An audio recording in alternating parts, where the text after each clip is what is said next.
Click, buy, deliver with the two-time Motorcycle News Dealer of the Year, Colchester, Kawasaki.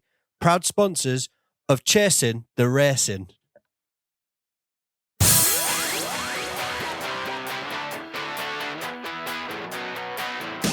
A 3, a 2, 1, and welcome back to Chasing the Racing, episode 81. And we're joined by fellow Geordieman and new... Geordieman? I've not heard that one. There you go. The latest Geordie to be joining the Isle of Man TT paddock when we eventually get there. But welcome to the podcast, Chris Burns. How are we doing? Thanks for having us. I'm fine. Thank you. Good. And obviously... Sorry, you can tell he's a proper Geordie lad. I'm hard as fuck. No, I'm not. I'm hard as fuck. No one ever threw anything wrong or knock your head in. Proper, just relax, man. Take a deep breath, fellow countrymen. This is nothing serious whatsoever. Nothing serious whatsoever. Now, it's quite would kind of planned this to get an interview in just before your debut TT year, and then obviously the weeks running up to the interview, it's just been announced that the whole thing's going to be cancelled for 2021, which is obviously devastating news for everyone that's involved, really. But I think we spoke about this when you first came round. It could possibly be a little bit of a blessing for you with having such a massive time away from racing, give you a little bit extra time to get up to speed. That's an interesting concept. Yeah, I was obviously gutted to hear the TT had been cancelled, but like you say, I've been away from the sport for 8 years now. So to come back in and get thrown in at the TT was going to be a big ask anyway. So the TT's a big thing. I'm going to obviously be disappointed, but the team's got a good plan in place to get us out on the bike and do loads of other stuff. So I'll have lots of miles on the bike before hopefully TT the next year, 2022. Mm-hmm. So all our listeners will be thinking, 8 years out, what the hell have you been up to before that? So I think we're gonna have to jump in the. Go on, what are you gonna say there? I was gonna say the very first BSB meeting I was actually at. You were there on a split lath bike on the Aprilia and BSB. But even before then, when I very first got into the sport, I was once over in, I think it was either Spain or Portugal, and I was in this like random hotel, and they had do you know when they have these like games set up with like PlayStation games where you sit and ride, and I walked past and it was a MotoGP game, and I was flicking through, and you could be you on the game basically. And Didn't pick me though, did you? I did, funny enough. But and I was thinking like at the time I would have been only sort of 9, and I was into MotoGP. I was to say he looks younger than you. No, I was surreal. I was obviously into MotoGP, but to see somebody from the same city as me there. Did it come up? From Newcastle. From Newcastle, and I was thinking like at the time I watched MotoGP in terms of like I knew Rossi and Biaggi and stuff, but I wasn't like a nerd. I didn't know like everyone. And to see someone from Newcastle that was in MotoGP that I didn't even know about, it kind of opened my eyes. And then obviously I seen you at BSB those years later. But I tell you what, on this show, I don't know if you've watched many episodes, but we'll kind of go right the way through careers. And it's my job to interrupt it with stupid little questions. Right, I've seen little snippets of this. Go. So my first question, how many people from Newcastle have competed at MotoGP? We don't have many MotoGP. What do you mean many? He's many the riders. First one. We don't have many riders at all from Newcastle, really, do we? Not many from the Are northeast. you The only one, I don't know. You probably will. Probably. Sounds like a Newcastle Brown Ale advert. The one and only there. Probably. But another little sort of side note, I was around one of my sponsors today, and Gareth Hankinson, and he used to race 125s with you back in the day. And I tell you, I keep just jumping in with random things. Years ago, I won the Super Teens, and you won that trophy as well. So I remember I'd seen your name crop up in various places. 96, I won that. Yeah. So I tell you what, go back. Was that your first sort of introduction to racing, the Super Teens? 95, I started club racing on a 125. Just to make you feel a bit old, that was the year I was born. Right, okay, that makes us feel good then. He does this, by the way. He's all smiles and teeth, tits and tan, but he insults every guest we get, which is fantastic. You know, it's not an insult. So, were you born 95? 95. It's not an insult, but that's so bad. Go on, hit him.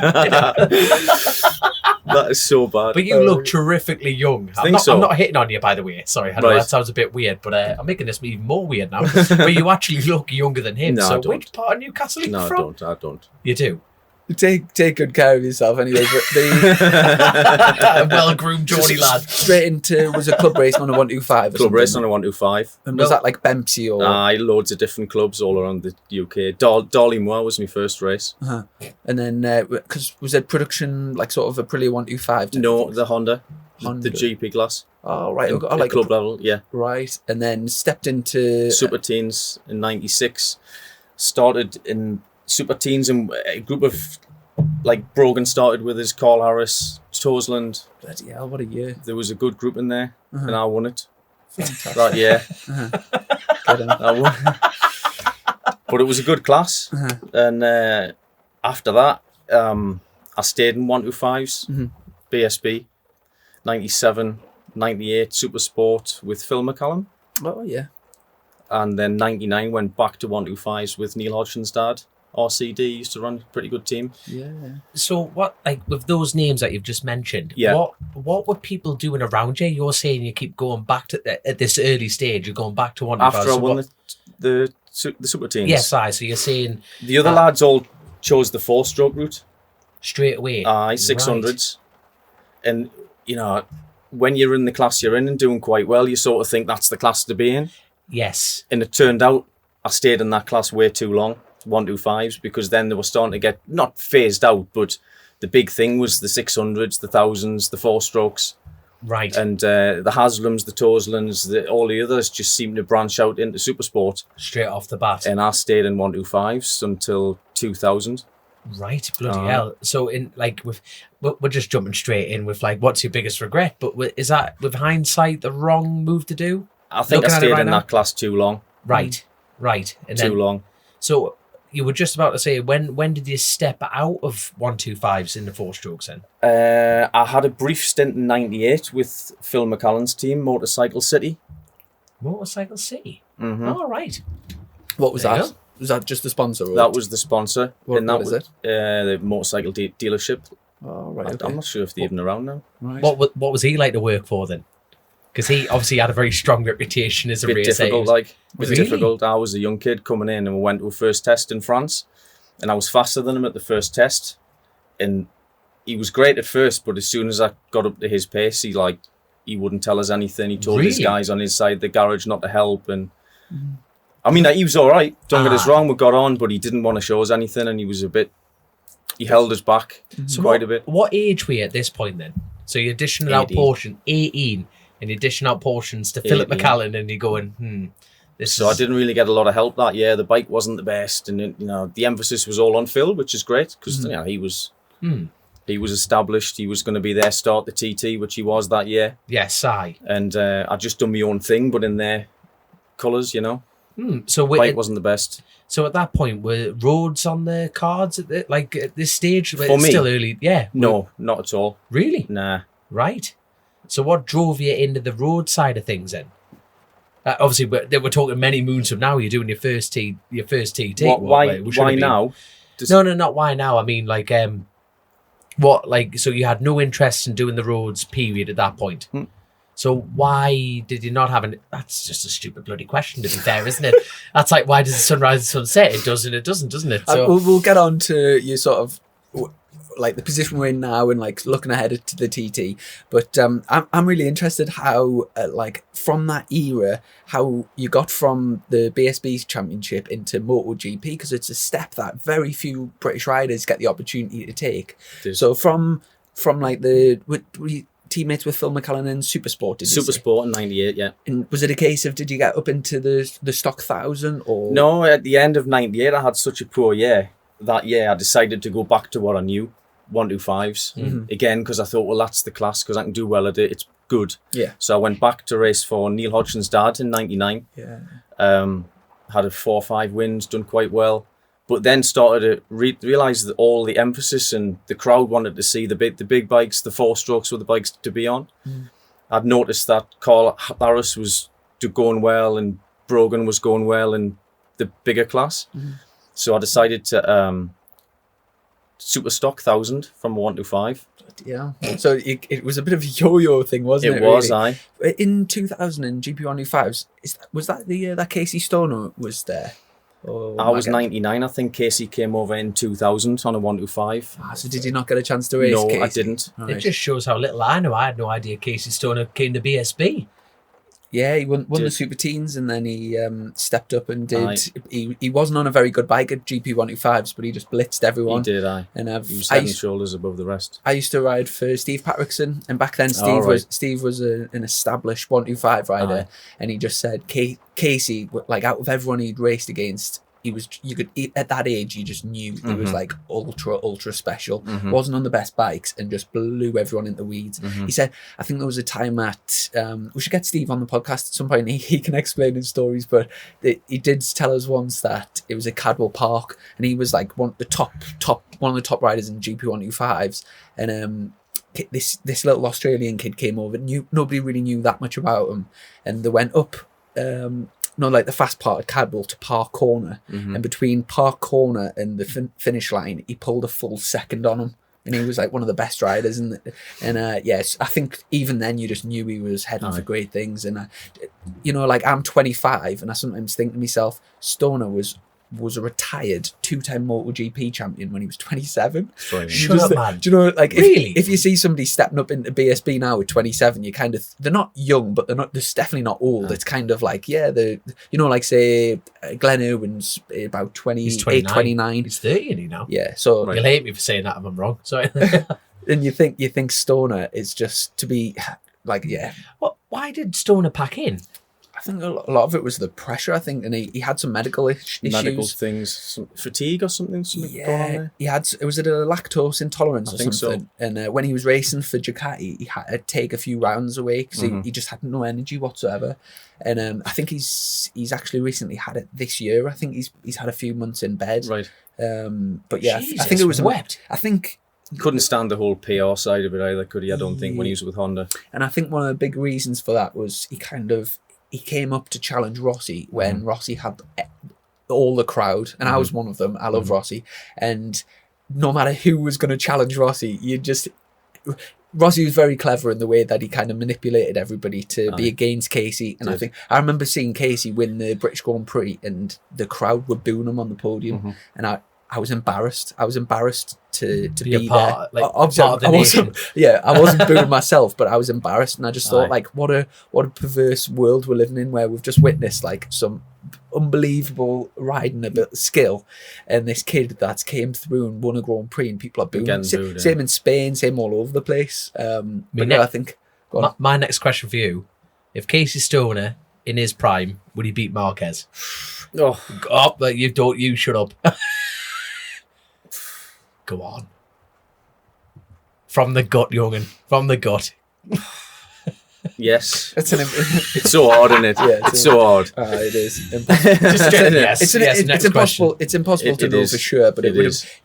I feel we've kind of, wouldn't it? I think that's brilliant. We've kind of been a little bit robbed that we never actually got to see that, because it would have been so good if Casey had hung on for a few more years. And even that first year when Marquez stepped up, it would have been brilliant to see the sort of master and the the apprentice.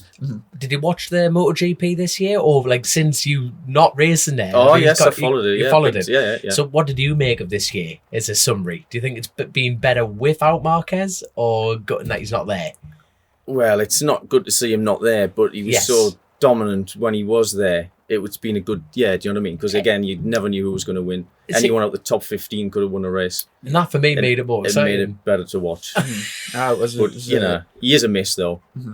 I totally agree, but the thing is, normally it's like, who's going to come second? That's it. But this year, like you say, it's been a flip of a coin and seeing what happens. Exactly, Any news on what's happening with Marquez? Is he coming back next year, or they say? But because it was a massive operation he had, and the crash that he had, the original crash in Jerez, when he ran onto the gravel, went to last, then almost got back to the win. That is phenomenal. And crashed. But that like, I've damaged my shoulder, and he'd had a few operations already, but to see him flip through the gravel and then to get to see the damage, that it could have been a career-ending crash. I hope it isn't. I hope he does I hope he does recover and he comes back. But what makes me laugh is when you watch him, he's just got his helmet up like he's just been winded. If you know, when you watch that footage, he's sitting on the sidelines at the paramedics going, watching that live, I knew it was serious, because it doesn't matter how injured Marquez gets, he never shows it. And he did. And you could see he was did. in loads of pain. So Jesus. you know it's serious Yeah. when that's the case. But I was going to say we kind of got lost. We've off totally got off about on the MotoGP side of things. So you got up to Stock 1000. Was that in the UK or European Stock? It was 1000? UK, but this is 2000 season. Yeah. It was UK, but the first round of the season was Donington Park. But just before the BSB round, the first round of the World Superbike was going to be the same circuit. So we decided to do that round as a test. And I finished third, Yeah. second to Vermeulen, who won the race in the European Stock 1000. in the European. Bloody But it was my first time on a 1000cc bike from a 125. Wait. Vermeulen that rode for Sanyo Honda then, Mhm. when he first came over. He won the race, I was second. So then we thought, well, what do we do now? Because suddenly we're second in the championship. Do we go for BSB or European? So we decided to go European instead. Right, bloody hell. Back of the van job. So 125 to 1,000. Like, at what point did that become a decision? Let's be honest. Were you bricking your pants getting off a 125 onto 1,000 initially, or was it just like Not this is really. not really just water off a duck's back? I mean, and you thought, obviously the bike felt totally different, like, but because we've talked about it loads on the show. It's like different styles and how you approach different bikes, running cut like deeper in the corners. How easy was that transition for you? Was it just like 125's all corner, isn't it? it is. But I didn't know what to expect with the 1000cc. Obviously, I'd never been on one before, so I just decided to. I think we'd done a track day or something at Mallory Park before, and then we turned up at the European round and just thought, well, we'll see how it goes. And I qualified on the front row and finished P2, so didn't expect that at all. And then decided to go the European route that year. Was that a dry race as well? It was dry, yeah. Bloody hell, that's It was unbelievable, and it's just no experience. And can you remember that obviously Chris Vermeulen won that race? Was there That's any other sort of famous names we would know in the championship that year? I think James Ellison was in it that year. Right. Mm-hmm. Yeah, we had James on the podcast. He was Did he? talking about doing European Stock 1000 for a while. And He was mentioning you, Gary. It was a nightmare. That Chris Burns. Was he? No, he was mentioning. Did you just sack off the British Superstock and just do Aye. the full European calendar? We did. And was that a case? Were you in an established team? No, then? I was just me and my dad. Back of the van job. Bloody hell, that's amazing. Bought a Securico van from somewhere for about 500 quid, and off we went with an R1. All around Europe. White fairings, no spares. Bloody hell. Slept in the back of the van. I bet you had some great times traveling Europe. Not speaking to me dad. Bit of a nightmare. Like, What is it? sometimes it was. Was it a bit? So you didn't do a motor? No, we take the piss all the time. We've got motocross dads. Like one of our good mates is a motocross dad. Like that relationship between just go faster, go faster, go faster. Things getting thrown around the garage, spanners up in the air, and father son disagreeing all the time. Was that kind of your relationship with your exactly dad? that? Exactly. Exactly. It is sometimes difficult, isn't it, having that sort of.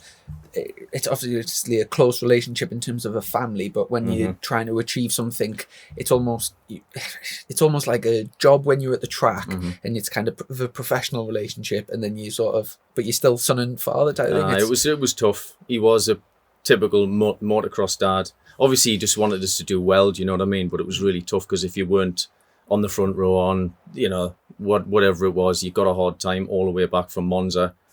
Or wherever it was. It was tough. How far's that drive? Just to put it in perspective. 24 hours non-stop. We never used to stop. 24 hours of beasting. Never right? used to stop. Nice. The van was limited to 56 mile an hour or something. And he was doing 40 just And to we make wouldn't the even beast stop to change drivers. We'd just slide in, change the driver, that was it. Keep Shut going. up, man. He wouldn't even stop. For fuel, he had to stop, but that was it. You get there, date set up, and then straight on this circuit you've never seen before. So was he a gifted? Like, what are you like on the spanners? I I was alright on the spanners. I had to be then. That's I what was I mean. doing all my So own stuff then. You've jumped in, you've nicked a van because you can't get a van for 500 quid. You've No, it was a completely cheap nicked van. It was from the auction. The Aye. van was from the auction. Aye, from your mate around the corner. There No, you it go. was- Someone's nicked it. Still had a Securico on the side of it. Nicked it from a security firm. We were just chatting before the podcast.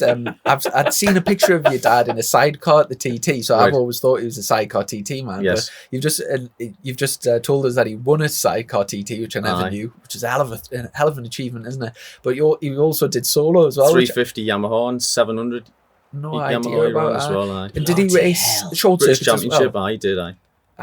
How did he fare then? In British? I think he was like top 6, top 8 and stuff like that. He was all Like a right. top gutter. Yeah. So you turn up, first time on 1,000, European, come second. So how did that season continue? So you've made a decision. Your dad's beasting you all the time. So how did that season like continue? It went quite well. I think round 2, I think, was Hockenheim. Never seen the circuit Hockenheim, before. what a name. But it was the old track as well, the fast one. Turned up, didn't have a clue where I was going. Put it on pole by 1.5 seconds. And again, I was like, well, what's going on here? In the dry. That's the same race Troy Bayliss when he first replaced Carl in the factory team, Fogarty. Right. So the first race he replaced Carl was at Hockenheim. So he took, because I knew him anyway, because he'd done BSB the year before. So he was doing my pit board with my dad from qualifying, I remember. And I put it on pole by 1.5 and then won the race as well. So the season just started off amazing. It was like, well, what's this all about? Thousands there, nothing. Do you know what I mean? I bet that drive home wasn't too bad. Well, I didn't win the race by far enough. That was the problem. That's mint. I was about to ask that question. I bet it was like, hello, come here, son. Come here. No, it wasn't. It was like you lost 3/10 on lap 4. Why? Shut up, man. Okay, then. He was tough, like. He was tough. And do you think that's helped to get it, like, sort of squeeze the best out of you in I think those so. days? Like you I think sort of getting pushed, but obviously it was working with results like that. Aye. So, I think so. So you went from, I can't even pronounce that. What was that? Hockenheim, Germany. They are. So how many rounds was this championship? The championship was always short. It was like 8 rounds. 8 rounds. 8 rounds. Monza, I think, was the next round, finished 3rd. And I think Misano was after that, and I crashed on the first lap. High-sided the bike on first lap, and the bike followed us into the tyre wall and broke my shoulder. I was just about to say, when was your first bite back from 1,000? Was that it? Misano, Jesus. turn 1. You've done so well to get to that point without high-siding yourself over the moon It was on the 1,000. first crash, but it was a big one. But obviously I was out of that race and I missed the next race. So if you miss 2 rounds in a short season, it's pretty tough. Like, Aye. and then came back. I can't remember what the last couple of rounds were, but finished 3rd overall. Achievement, man. My first year on It 1,000. was all right. Is the shoulder still giving you a bother? No, it's good. There you are. It's good. And did you do any BSB for like practice or anything in between, or None. Just the Europeans that year. right? And so this is 2000, is it? Or Yes. 2001. I was just, 2000. so I was about to ask you this question. What, in comparison, what was better at that time period? BSB, 1,000, or European? Obviously, it's got to be European, but he's turning up and blitzing everyone a second and a half and breaking shoulders. Yeah, I don't know which one was more competitive at the time. I mean, It's a shame. British was as well. You had Glenn Richards in there. It's a shame. Vermeulen. European stock 1000's been scrapped because I mean it was a pretty good class and it was a kind of, for quite a few people it's been a good stepping stone up to to better things. I think did what's his name, Ducati rider Pirro. Yes, Did he did stock 1000? I think so. It was world. It changed to world super stock, didn't it? For the last few years, it was the same. It was the same class, but I think Pirro did do that. And there was a few like Savadori and that stepped up to World Superbikes, but yeah, that and the European Superstocks got scrapped, and they just have like a massive super sport grid now with and I think they run something called the European Cup, which is kind of like supposed to replace European Stock 600. But the whole, I mean, we'll get onto this later in the chat, but the whole sort of dynamic of the paddock's slowly changing, and obviously we've had the introduction of that 300 class, the World Supersport 300 class, which is they're not race bikes, they're more like sort of commuting bikes that have been adapted. Yeah.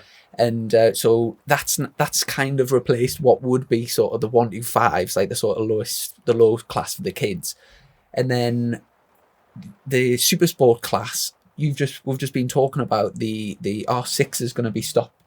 They stopped manufacturing them. The Honda, I think we were just talking about like the Honda was first to go. Then it was followed by, oh god, shows how little I know. No, I think it might have been the Suzuki's first. Suzuki's and Hondas.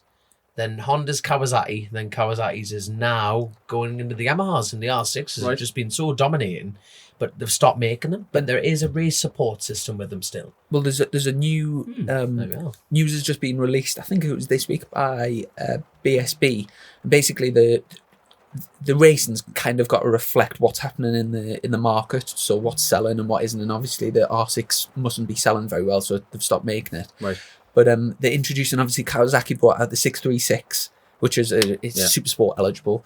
And now Triumph are coming back into BSB, official Triumph team in Supersport, with a 765. And so that's going to be open, and also 765. 765 Triumph, and also there's a How's that? the Ducatis. There's a particular Ducati that's going. Right. I think it's the Ducati 8. Is it 848 or the 890 or something? Right. 890, I think it is.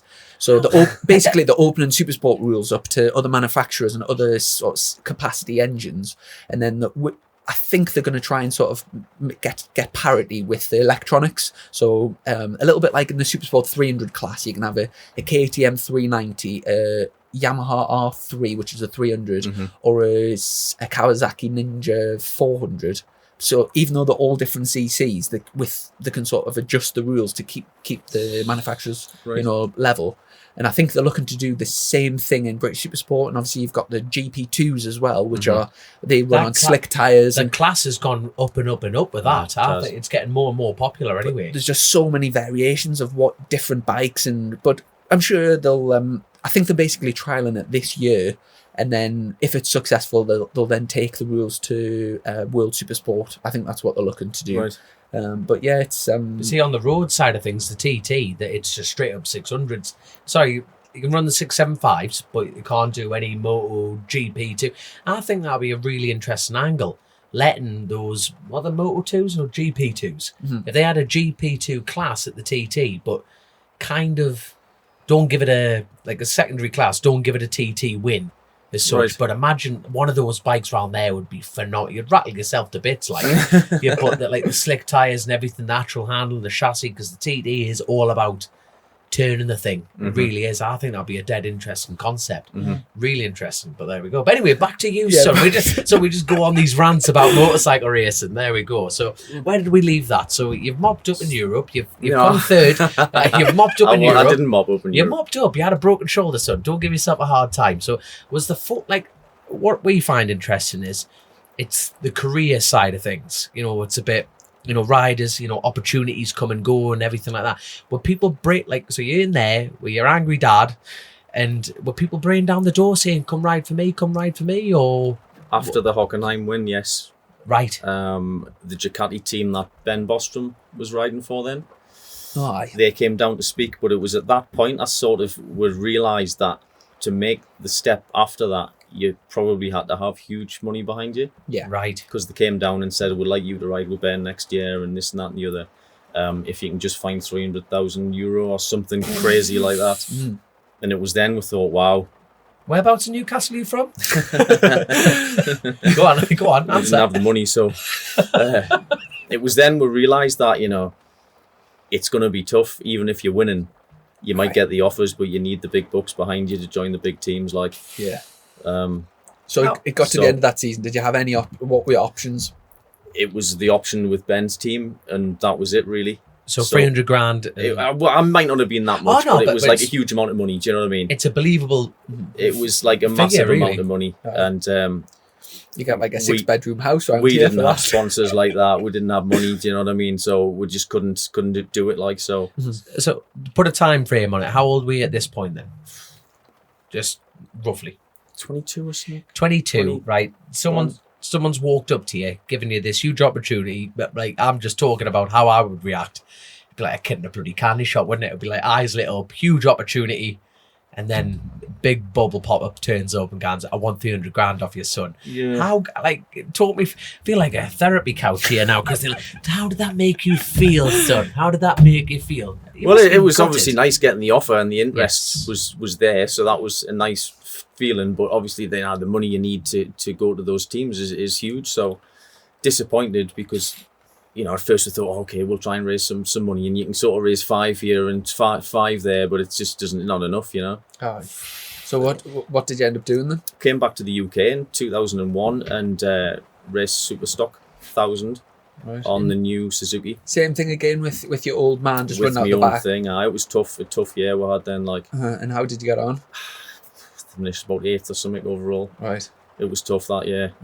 problems with the bike, this, that, and the other, a few crashes and that. Not the best. Yeah. And was that just a case of obviously just doing it yourself, but was it just a case of you went to like the local dealer, bought a bike, and just ran out the back? Same thing, exactly the same thing as the year before. Right. Put on the new JSXR. And I'm still like very curious where the MotoGP thing comes in, because so far it's very in the back of the van. So you've obviously got good blackmail material on someone. Well, 2002 was my best year in BSB. Another year in Superstock. In Superstock, I rode for Roundstone, which is the same team Craig Jones rode for. Oh, yeah. And my teammate in 1,000 class was John Crockford. I think his son races now, Brody, doesn't he? In that 300 thing, Yeah. So I rode for those and I had a good year. I finished third overall, but won like 4 rounds. And we entered both wildcard rounds, so the European. 1 bronze, 1 Silverstone. I won them both. No, that's a good year. So I had a good year. I mean, the Superstock Championship, obviously better to win it.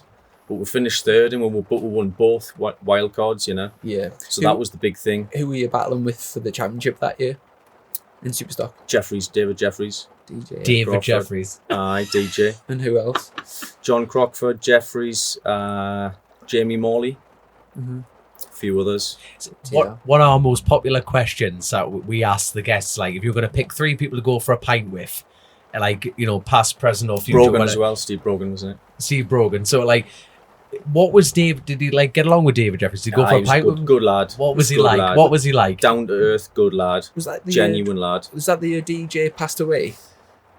No, the year after. Right. DJ had his accident at the TT 2003. So this was the 2002 season I was with him. Because we battled all season long. All season long. Hell of a pilot. He won the championship that year. What was he like to ride with? Amazing, great. Was it just safe? Really safe? Yeah, safe. Fair, hard but fair. Aye.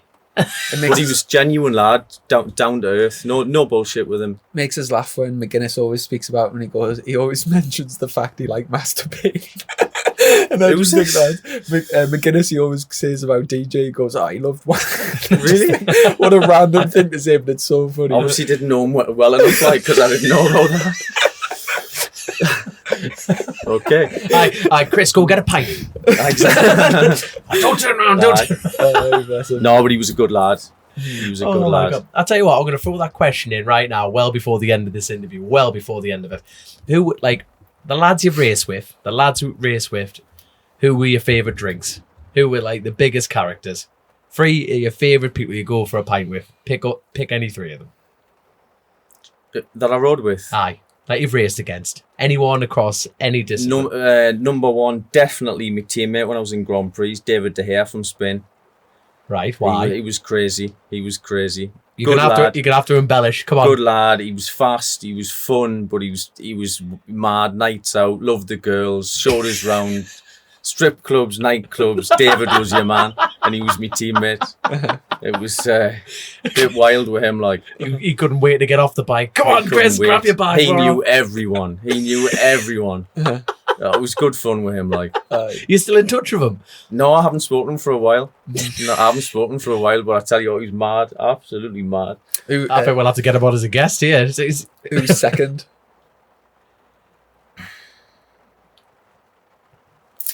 Who's second? Jonesy. Craig Jones. Another top lad. Everyone loved him. Where's he from? Craig. See, I'm well out the loop. Go on then. Who's he? I don't know Craig Jones. No, I don't. Craig passed away in it was a British World Supersport race at Brands Hatch. What year was it? Was it? Shit.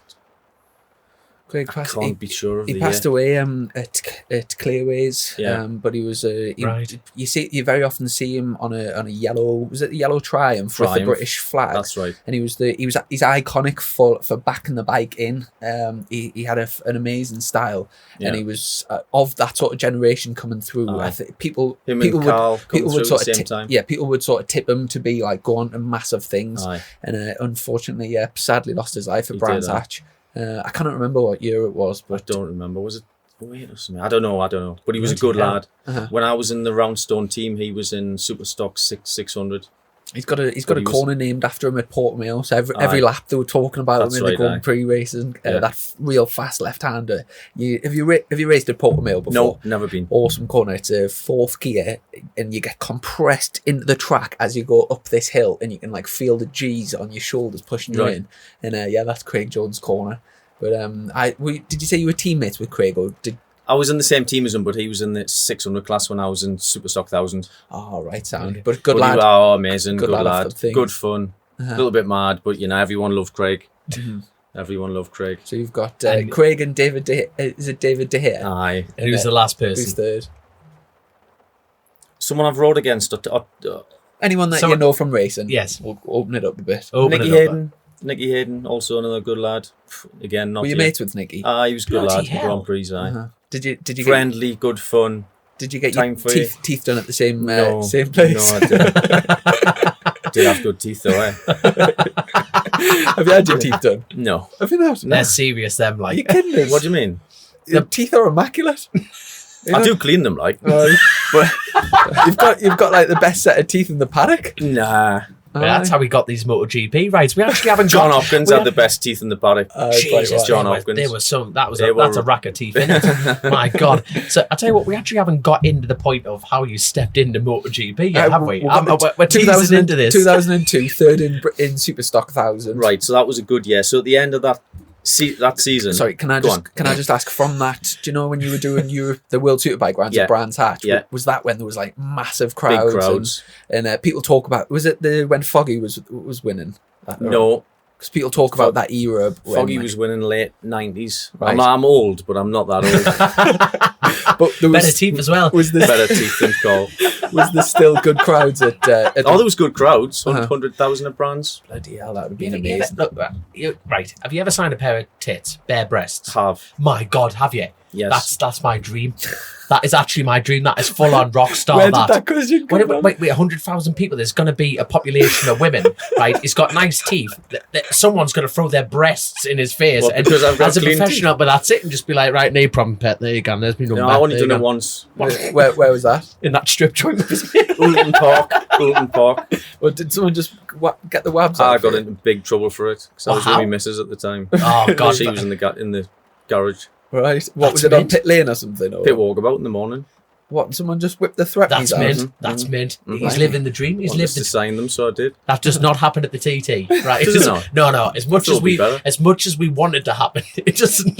It really doesn't. My God, Really? no, mate. That we have a few listeners on this, so if there's anyone who'd like to run up at you with their waps out, please feel free. What did the missus say? Like, She just went off it. was it? She used to go off it about anything anyway, so it didn't really make much difference.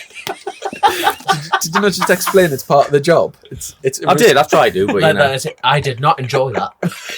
I had to do that. I'm under contract. But you couldn't say no, could you? Of course you can't. You're a gentleman. Exactly. You're a gentleman. You've got to do Try to these do the things. right thing. Have you ever signed a pair of waps? No, not yet. Not yet. Look at that. We're all in dreams. Loads of time, We're living home. Loads of time. He's done it. I'll be mint. I'll be just there you go. Anyway. Just throw the pen. ACD site. So, third in the Superstock 1000 Championship, 2002. That's right. End of that season, I got offered a test on the Crescent Suzuki and the Virgin Yamaha at Donington. For BSB. I Right. tested both bikes. Test went okay. Christ, this was so long ago. Had an offer to go with Virgin Yamaha the year after. Was that To Rob Rob Mack? Yeah, we had Rob Mack on a while. Not long ago. It was a great crack, that. So I got offered a full-time deal off Rob, but it was like 150 grand or something. Again, money I didn't have. Oh, to take? I Aye. thought you meant to get paid. No. Double I it. definitely have new teeth like if I had 150 grand. So you had to pay 150 grand for a BSB ride? Aye, 150 grand at the time. So What do you? Jesus, that's a lot of 2003. money.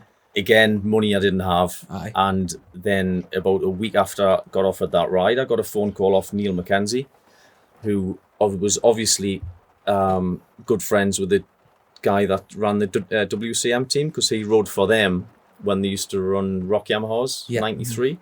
So it was the same team he rode for.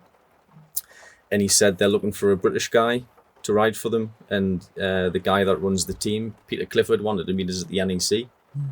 So I went down to meet him, expecting to be maybe offered something, but definitely not something for free. And he offered us the seat for free, and he was going to pay us as well. So I was not earn a big money, but a wage to go Is to this your Grand Prix. first wage in racing, or have you been paid up to this I point? got as well? paid off Roundstone as well. Right, aye. So this isn't your first contract. It was the second move. one, and he offered us a deal to go there. And In MotoGP. I, Bloody hell. to be fair, there was three who got offered the deal, and his lot got offered it, so he turned it down. And Rutter, I think, got offered it as well. He turned it down. They were obviously older and they wanted a competitive bike, and the bike I was on obviously wasn't going to be the best. I knew that. Yeah. But it was more appealing to me than what it was them. Do you know what I mean? Yeah. Fantastic. You're the only Northeast rider ever to be in MotoGP. Damn right. Well, That's class. What era was it in terms of like, the seat engine capacity? What was the bikes then? When you first 800s went, or thousands. oh, yeah, when you first thousands. was it the Aye, thousands? thousands. Right. So I think 2002, that's when they first changed over, but some of the teams decided to run 500s, didn't they, when they were first finding the feet? Did they? So that's when the grid was a bit mixed. Right. But 2003, when I went, they were all 4 strokes. Right. Oh, so they'd had 1 year on the Aye. thousands on the 4 strokes. 2002. Right. Okay. And so it was is that a British team then? Yes. Is it? Well, it you know, it had a few guys from all over the place, like French and stuff like that, but it was mainly a British team. But the year before I went, they were winning Grand Prix with Gary McCoy. Bloody hell. I remember Gary So McCoy sideways. it was a top team. All the guys stayed, even though they lost the backing off Red Bull. Is that the team? See, I remember Gary McCoy on the Red Bull bike. I didn't really. So that was the same team. Uh-huh. But at the end of 2002, they lost the sponsorship with Red Bull. But they still had an agreement with Dorna that they had to run for the next, 10 years or so. So regardless of the issues with the sponsor, they still had to field a bike. And that's when they sat down and said, right, we're going to have to build our own because we don't have the funds to lease the factory bikes off Yamaha. So we're going to have to make our own bike here. And that's when they contacted me. And in terms of, so you must have dreamed about getting to Grand Prix eventually. Well, everyone does, don't they? So to get that opportunity, was it a bit of a dream come true, or I'm trying to, like, obviously I did Superstock 1000 this year, and I'm trying to think the step from Superstock 1000 to MotoGP to me just isn't even a possibility. Like I wouldn't even just. You wouldn't turn it down though, would you? Obviously not. Please But I wouldn't. You just wouldn't see that step. Like that's not a natural it's step. very rare, isn't it? So I'm trying to like sort of get in your headspace. Then it's like sort of after the season, November or what, December, like it is now, and you've got you're going to MotoGP next year to ride against the best riders in the world at the best tracks. It's like you must have been pinching yourself, surely. Because we're physically looking at you, and you do not look remotely enthralled in that. Yeah, MotoGP, right? But go on, what was your immediate reaction? It's like so class. you talk about it as if it's I was shocked. I was shocked. Just is no one like this? Like, let's go. I mean, like, you know what I mean? Being on the grid with Valentino Rossi and like the best of the best. Was it not just like? Well, it was a shock. I didn't expect it, obviously, but I didn't really know what to think, really. Did you feel, being honest, did you feel out of place when you say your first test and you rolling out a pit lane with Rossi and that? Did you think I shouldn't really be here, or did you just think, right, this is my opportunity? I just thought this is my opportunity. Get in. I didn't have a clue what was going on, really. You know Bike team, everything was so new. Tracks. I was about to say, what track at this point did you have any track knowledge of the tracks at MotoGP? Were they running the same ones at European? No, compared to I MotoGP? didn't have. Nah. So you were probably there. You go, son. There's the deep end. See what happens to you. The first test on it was Mallory Park in the piss and rain. Imagine a MotoGP team turn up. And honestly, the bike was so new. We hadn't even, it was the first time the bike had been even rolled out. And when I first signed for them, my teammate was Ralph Waldman. So I turned up at Mallory Park with him, didn't know the team, pissing down the rain. And Slicks in the rain. Test went okay. I think it scared the life out of Ralph, and Ralph done one test and then informed the team he didn't want to go on anymore. So is that when you got David De Gea jumped in, this Spanish kid who I just thought, I can't lose this. Loads of fun. He was a good guy, and he stayed for the 2003 year. And so what was when you say Malibu was your first test, like what was your first time with all the rest of the group? Barcelona test pre-season. What was 3 weeks later. Talk us through that. So you arrive, obviously all the trucks, it's the biggest championship in the world. That's him in a security van. Yeah, what I mean, No, I wasn't in the security van then. Like, it's a bit different, traveling to Monza in a van. It's a bit like running yourself, turning up at MotoGP. Talk us through, it must be a bit That is mental. unreal. The first test. Aye. Flew into the first test. I remember it well. Beginning of the year, they always have the riders briefing and all that to what's going on for the new season. Couldn't find the room where they were having the riders briefing, but I always thought, right, I need to find this room early. I don't want to get there late anyway. I got there way too late. Couldn't find out where they were having this meeting with all the riders there and all that. Walked in last. Like a pin dropped when I went in the room. Everyone turning around, all these faces you've seen on TV for years. Rossi, Gibernau, Biaggi, Nakano, all of them. So I'm sitting at the back thinking, this is a bit daunting, do you know what I mean? And, I bet. But I remember well, the only rider that stood up and came to the back and introduced himself to me was Valentino. Really? Oh, Not that there's he a needed sign to of class. introduce himself, Uh-huh. but he was the only guy that came up to us afterwards and introduced himself and wished us luck. Honestly. Fair play. Aye. None of the others did, Uh-huh. but he got up and came to the back and says, I'm Valentino Rossi and all that. Well, I thought, I know you are. Yeah. But it was nice, do you know what I mean? Uh-huh. And then did he say, sorry, what I didn't catch your name. What? Exactly. And then, Get me a sandwich, will you? but I thought it was really good, do you know what I mean? Of him to just get up and come to the back and That is classy, that. try and make us feel okay, even though I was breaking it a bit, sitting there thinking, shit, this is real now, you know what I mean? Uh-huh. Oh my God, I would love to be and not to be in that situation. It would be bloody brilliant. How did the test go itself? Not good. The bikes were so new, and we're having to try and develop the engine and the bike at the racetrack. And I think the first test we might have got 3 laps in or something. The bikes were even exploding on the stands, warming up, big things going on. Uh-huh. Not really what I expected. I knew the bike might not be competitive, but I didn't expect it to be Like that. Aye. Jesus. It was tough. It was tough. So I got about 6 laps in for the full test. It was like, wow, this is definitely going to be hard. At what point did the team get momentum? How where did they go from there? Then we flew to the first round at Suzuka. They said they'd found some complications inside the engine, sorted them out, whatever. And Suzuka was, obviously I'd never been there before. And first practice at Suzuka was pissing down the rain again. And I think we've finished about 11th or 12th practice in the rain. But the teams knew the bike wasn't legal, as in we're still using Yamaha crankcases. But Dorna sort of had an agreement with all the teams, look, these guys aren't ready yet, but will you let them in? Do you mind, sort of thing? Aye. But I think the teams didn't expect it to be competitive in wet or dry. So they just said, yes, it's okay, this bike's going to be shit, sort of thing. They won't do the thing. But when we went to Japan and we were midfield, the teams all went, that bike's illegal. Were you mid-pack in MotoGP? In the rain and there, yeah. Uh-huh. Yeah, that's a hell of a thing, isn't it? So I think it was first practice or second practice in the pouring rain, or 11th or something. But no one expected it would be anywhere near that. Yeah. So because the teams then knew the bike wasn't quite right, it wasn't competitive, but it was had some bits on it that was still Yamaha. They said, this bike's not right, you can't race on that. So they basically kicked us out. And that was the end of that season? No, it wasn't. We had to make the bike fully legal before we were allowed back with a 4-stroke. Right. So we had to turn up at the next race and do the garage out for Eurosport and so it all looked good, but we weren't taking part in about the next 6 races or so. Honestly. So what was the point of going?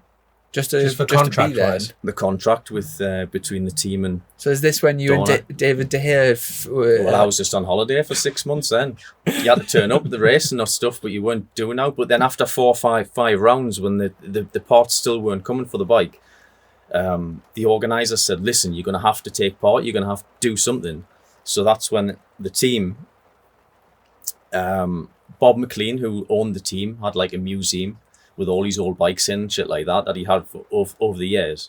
And he had a couple of old 500s in there the Rock 500s that Neil Mackenzie rode. Or 2 strokes. Aye. So he got them out of his museum. This is serious, like, and because the organisers were putting big pressure on the team then. Just imagine right? you being like in that position, being like the bloke. I've got great news. I've got you this old 500. Exactly, like out of the museum. I'm like, this is serious shit. This like so. Anyway, the organisers were broke it in on the 500. The bike was 10-year-old. 93. I bet you've won 125 championships. This Exactly. would be nothing What's to wrong you. with you? Rev it. Go So on, anyway, so you had to ride that. Well, the team were getting, told, look, you're going to have to do something, because at first the team were told we're going to miss 1 round, and we'll miss 2, and then we'll miss 3, then we'll miss 4. So eventually they had to get these old bikes out of the museum and rebuild them. And then the next round, I think, was my home Grand Prix, Donington. So then I turned up. I hadn't rode a bike for 6 months. Obviously, the other lads are the best in the world. Mm-hmm. They're all up to speed on the latest bikes. And I had to ride a 93 500 with David. He was on the other one. It was tough, like. Oh, I bet you were. But even the tyres weren't right, because then they weren't even making tyres that were developed around 2-stroke. So we're using the 4-stroke one. The profile was wrong. But we'd had to just use them and do the best we could. I bet all your friends and family, it's the home Grand Prix, and that you're like, don't come. I know. Stay at home. Did you ever? No, you can't jinx it because it's come and gone. Did you crash one of them or not? Yes. Yes. Let's talk through that. There's a short clip of it on YouTube coming onto the back straight. The term unrideable gets thrown around a lot with those motorcycles. Like, it wasn't that hard to ride, but you're riding a bike that was like 10-year-old, and it just super uncompetitive. Aye.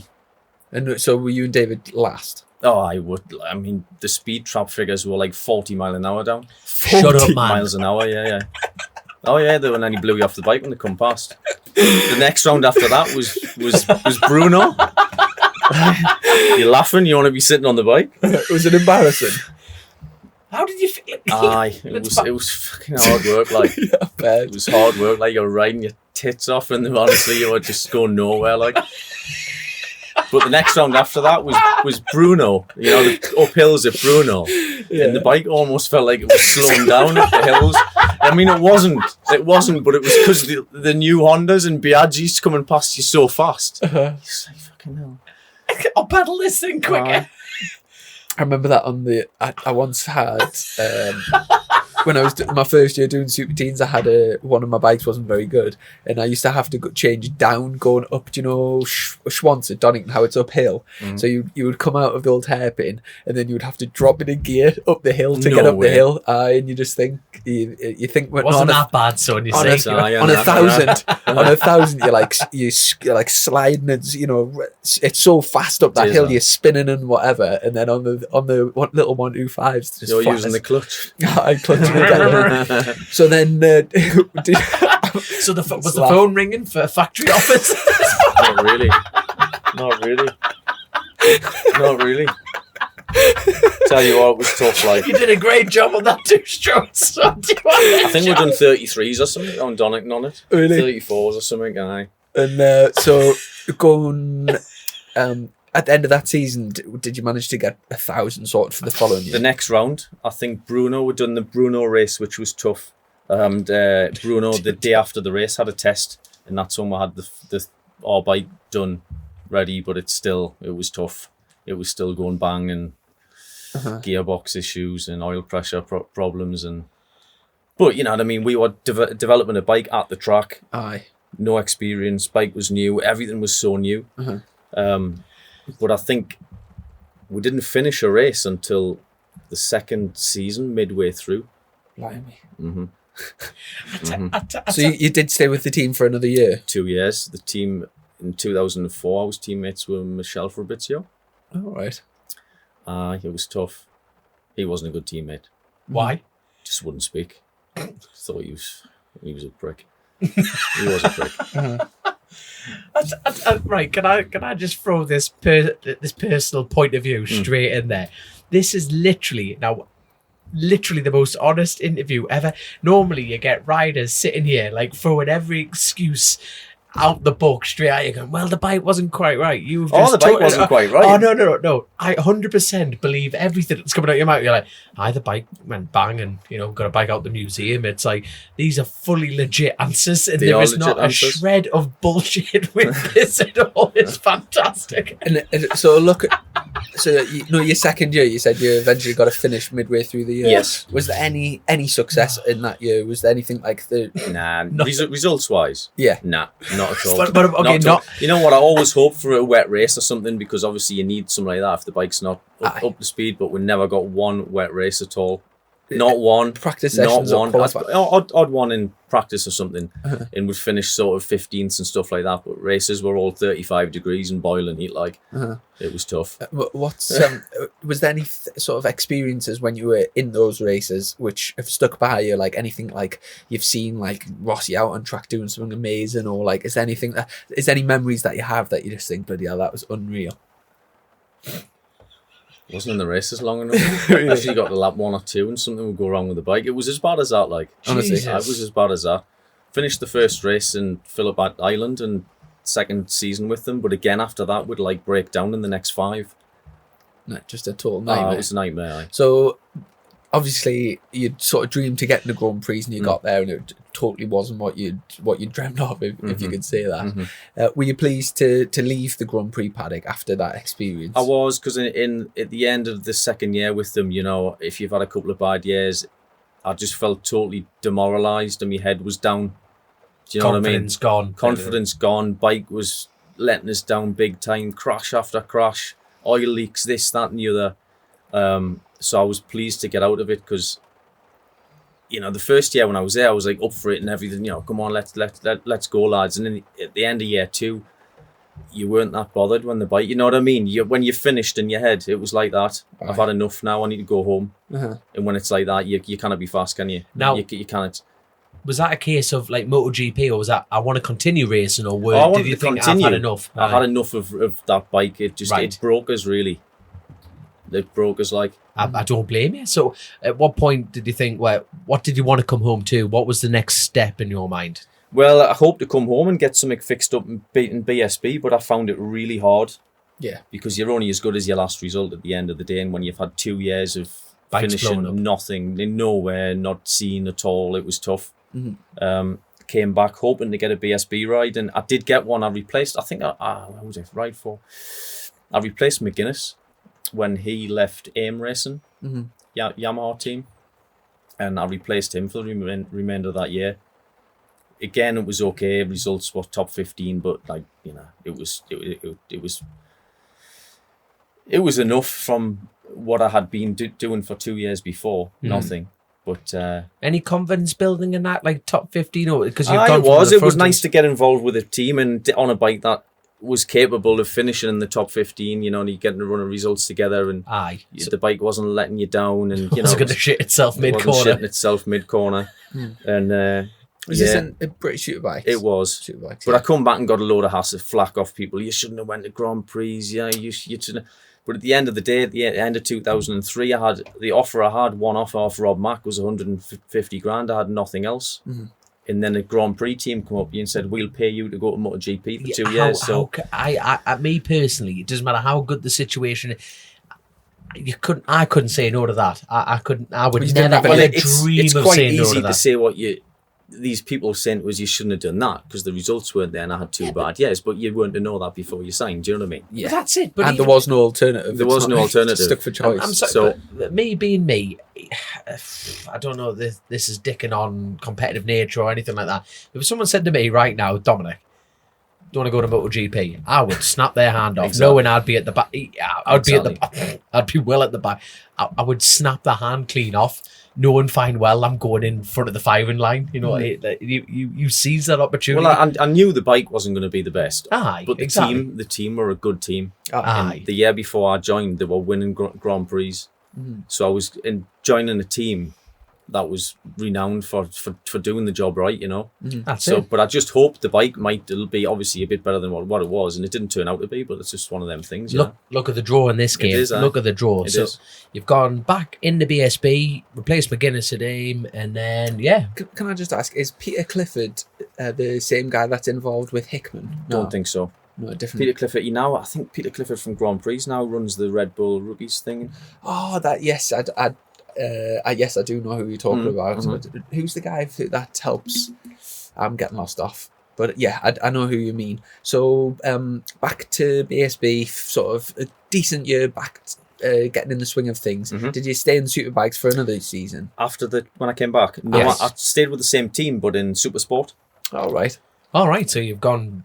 So what inspired that move, or was it just the team opportunity? just said they were going to run 600s, and I had no offers off anyone else, so I decided to just stay with them. And what was the manufacturer? Yamaha. I think that's when the new R6 first came out. Oh, 06, was it? Something like that. And did you have a good year in Supersport? No, I didn't. I didn't. I'd done the first couple of rounds, the bike wasn't so good, and then the team stopped. What were the reasons behind that? Just money, all that crap. I will just warn you, I've got a really bad, awkward laugh. So, like, sometimes if there's nothing funny, but I might just laugh at, like, do you have an awkward laugh? Or... No, not at all. Of course he doesn't, man. Look at him. But you know, when you just get a blip when you ask about, like, obviously it's not funny the fact it wasn't a good year, but it's just... it's the delivery. For me, it's fantastic. I love it. No, Chrissy, it didn't go well.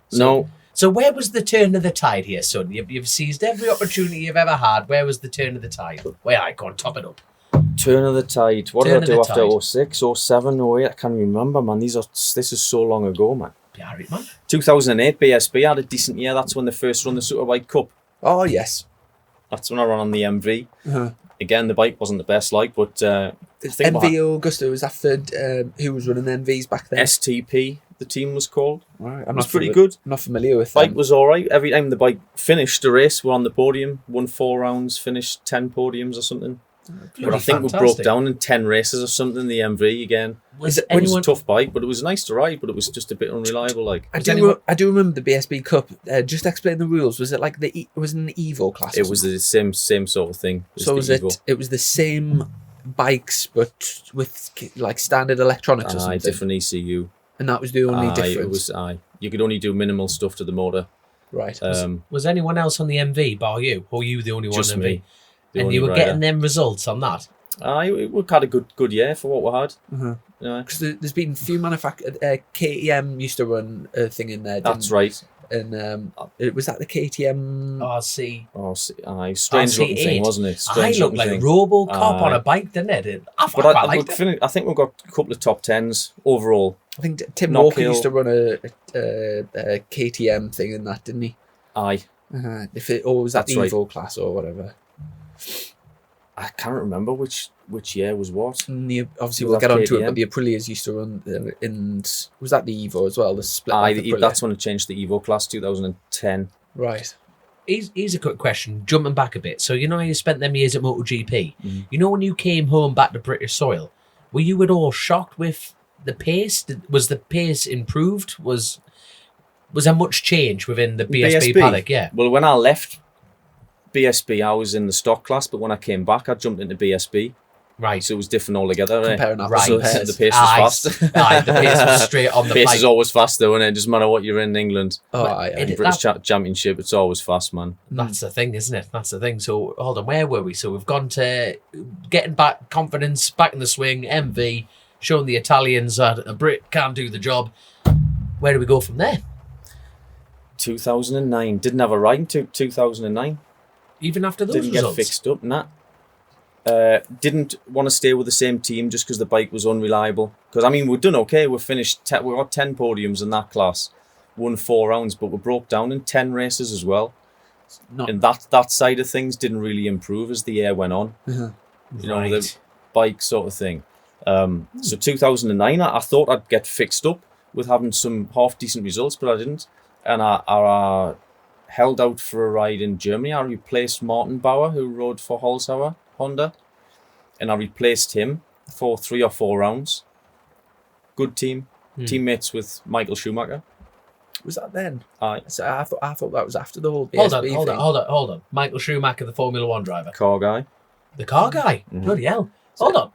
He went in the racing motorbikes. After his Formula 1 stint. Big passion was bikes, like. Was he any good? He was quick. He was really quick. What was he like on a personal note? Nice guy. If you didn't know who he was, which obviously everyone does, you wouldn't think, you know what I mean? He was just a normal guy. Uh-huh. Down to earth, friendly guy. Didn't really like the media side. Wanted to be on his own a bit. You know, he was all right. And obviously, being teammates on the same equipment, what was he faster? You faster? Was much in it? Well, when I first went to Germany, then learnt my teammate was going to be Schumacher. Then I got to know about the team because it was the Honda's official team out there, so it was a really good team. And but Schumacher had been involved with that team for 1 year before, right? And the team said the first season he was there, he just crashed and crashed and crashed and crashed and crashed. But he learned quite quick, you know what I mean? He wasn't. They said at first they couldn't get his head around the difference in corner speed, you know, between the cars and the bikes. He's going just twitching the handlebars. Boom. So, but by the time I got there, he'd sort of learned his trade, and he was seriously quick, like. Bloody hell. Faster than you? No, he wasn't. But I was going there replacing the guy that won the title for the team the year before, and Schumacher, although he's like who he is, he was treating it as a little bit of fun. Do you know what I mean? That's mint. So I was like expected to get the results, and when I went there, I was literally 0.3 faster than him after the first test, which, you know, it's 0.3, but I expected to be more. Considering the experience and everything. You know, he's there having a bit of a laugh. He's involved with the team because it's a massive PR thing for them. Yeah. But he was seriously quick, like. And how were you getting on against the other, like when in the races? The other Germans. The first race I done for them, I finished second in the rain. Right. Fair I play. had the whole race for 20 laps and got beat on the last lap, man. Dick. I know. I know. Just to give some context, where was Schumacher? He didn't ride. Just because it was wet. He just picked and chose these races and done the odd one. Do you know what I mean? But he was finishing the top 15. Right. I mean, I was 0.3 faster than him after the first test, but to be fair, when we went back for the race, I made another step. So I was probably 1.2, 1.5 seconds in front of him. So is that IDM like the German Superbikes Championship? Right, okay. And were you just filming for a few rounds? Martin Bauer, he broke his wrist. Right, so you did well when you stepped in, but then you didn't have a full-time ride there. Didn't have a full-time ride. They offered us the ride the year after, but they wanted, again, big money. I never had it. Bloody hell, man. So You should ask Schumacher. I know. Very insensitive question. Next one. Is Michael Schumacher still with us? Or is he gone? I don't know. Because he had a crack. No, sorry. Skiing incident, wasn't it? And he, coma and all sorts. But is he actually still with us? He's supposed to be, but no one really knows. Right. No one really knows the situation, but... There we go. So don't know. It's obviously not good though. No, it's not. Far from it. Absolutely far from it. I mean, but that was years ago, wasn't it? That was a few years ago. That wasn't it? But it went really quiet, and which is understandable, isn't it? You know, which is understandable. But so can I just say, just imagine that if like from just roughly how many years do you reckon it's been?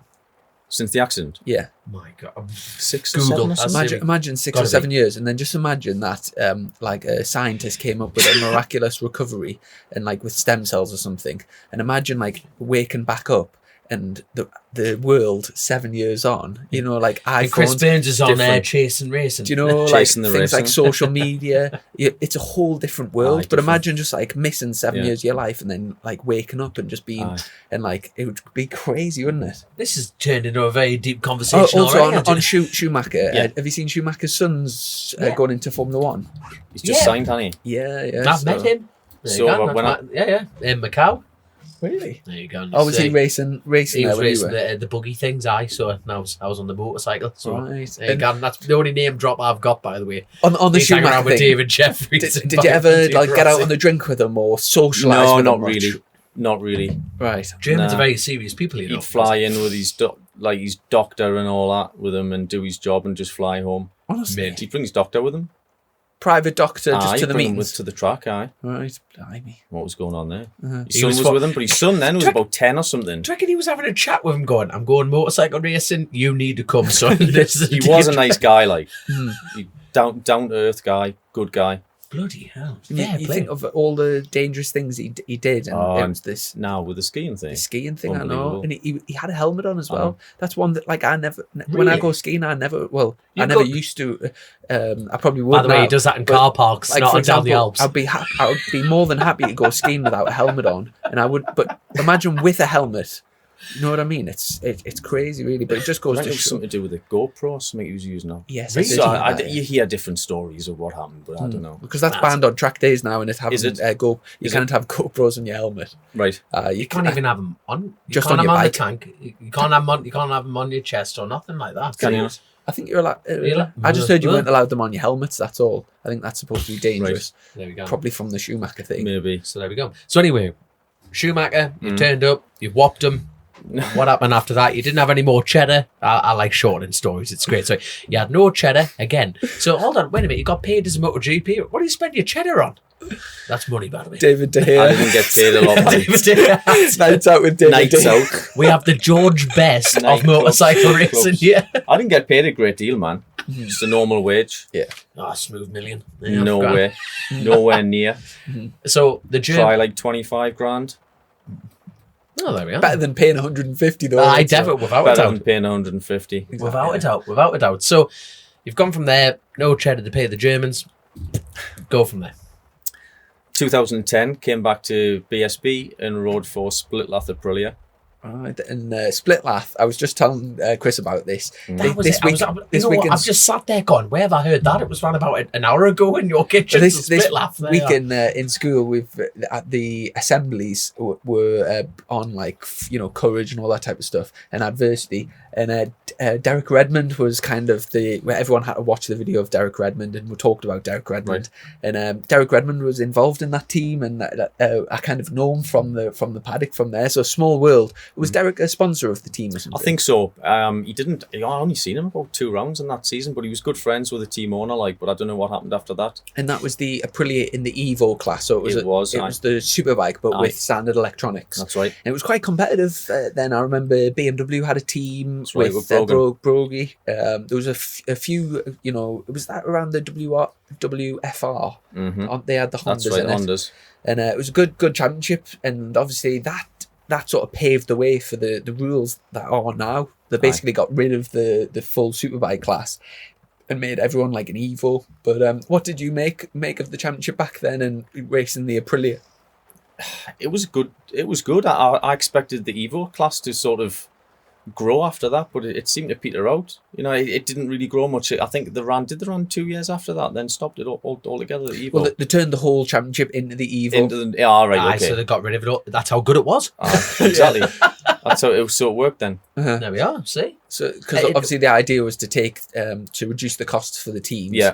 And because back when you could run any electronics, people would like the GSC team would spend massive money on electronics. Just really. Yeah, so now you've got different manufacturers winning at different times, aren't you? So which is brilliant. Aye. and that first year, 2010, I was actually in the paddock doing the Aprilia Super Teens had like a wild card race, like a support class race then, and it was you and Joe were both in the Split Lath team, Right. and was that the year that you went on to? Did you finish second or third or something in that year? In the championship, I think 4th or 5th. Right. 4th or 5th. But anyone listening to this, it's second today. Right. So they We'll are. take that. We'll take that Won- straight won- in. I think I won 2 rounds or something. Had about six podiums in that class. Because Joe had a big crash at the beginning of the year, didn't he, and broke his wrist. Aye, first round. And then was it Hudson Kenner That's replaced right. him? Aye. And Hudson went on to do the Isle of Man TT around Yeah. that sort of time as well, Yeah. didn't he? Was that with the Split Lath I team think he done it with Split. Did he do it year after that? 2011, maybe 12. on the Aprilia? Hey, that's terrible. I had no idea he did the TD. It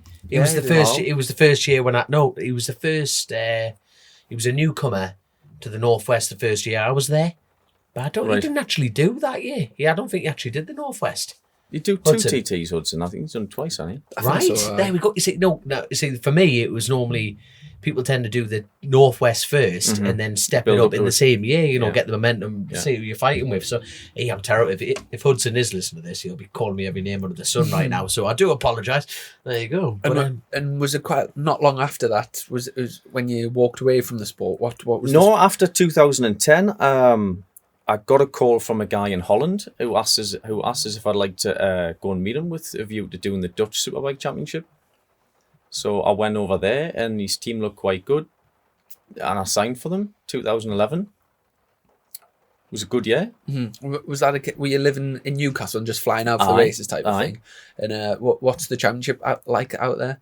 compared to BSB, not in stock class, not quite as competitive. The first 8 guys were quite quick, and then it dropped away real fast after that. Right. But they rode a good circuits. Assen, Spa, all the top tracks the naughty tracks. Yeah, it was good. Mm-hmm. It was good. And how did you do? 3rd overall. I won one round.